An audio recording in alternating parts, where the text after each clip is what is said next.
Kutoka 12:1-2 inasema, Bwana akanena na Musa na Haruni katika nchi ya Misri akawaambia, mwezi huu utakuwa mwanzo wa miezi kwenu, utakuwa ni mwezi wa kwanza wa mwaka kwenu.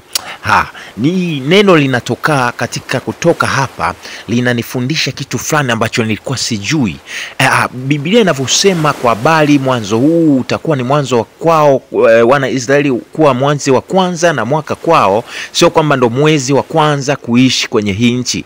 Kwamba Misri walikuwa muda mrefu sana waliishi hapa kizazi hata kizazi. Lakini kwa nini sasa hivi anawaambia ndio utakuwa mwanzo yani baada sasa ya kupigo lile la 10 kutokea, anawaambia ndipo mtatoka hapa, ndipo mwanze kuhesabia. Kwa sababu katika daftari ya kiungu hakuna nyakati ngumu na mbovu ambazo Mungu waga anahesabia. Nyakati zinakuwa kama za challenge, lakini nyakati zile za shibe ndio Mungu ambazo amezikusudia zaidi. Ndio maana anawaambia wakati huu ndio utakuwa mwanzo kwenu, kwa sababu wakati huu ndio wakati ambao nyinyi mtabarikiwa, nyinyi mtafanikiwa, nyinyi mtaendesha mambo yenu kwa uhuru. Hakuna nchi yoyote ambayo inaanza kuhesabia kwamba ni sherehe zao zile za uhuru kama inaanza kuhesabia kuanzia pale kwenye ukoloni. No, nchi zote zinaanza kuhesabia sherehe zao za uhuru kuanzia kutoka kwenye ukoloni. Kwa nini? Kwa sababu wako free kwenye mikono yao, hawafungu tena vyuma, hawafungu tena minyororo, wako huru katika kutekeleza majukumu ya kinchi.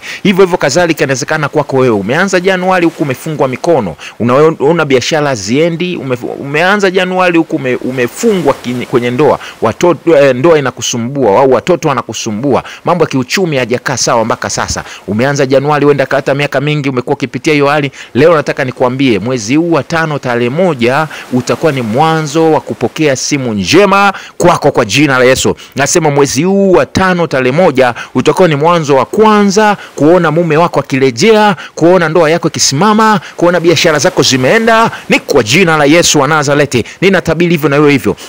Je, nikuulize swali, unajua nini cha kusema na nini cha kutamka unapoingia mwezi mpya? Na unajua nini cha kufanya unapopitia changamoto au unapopata baraka kama mtoto na nini cha kusema na nini cha kufanya? Unajua, pata kitabu cha Apostle Ezra Julius Sichone ambacho kimeandikwa na Apostle mwenyewe Ezra kinachoitwa Nguvu ya Maneno.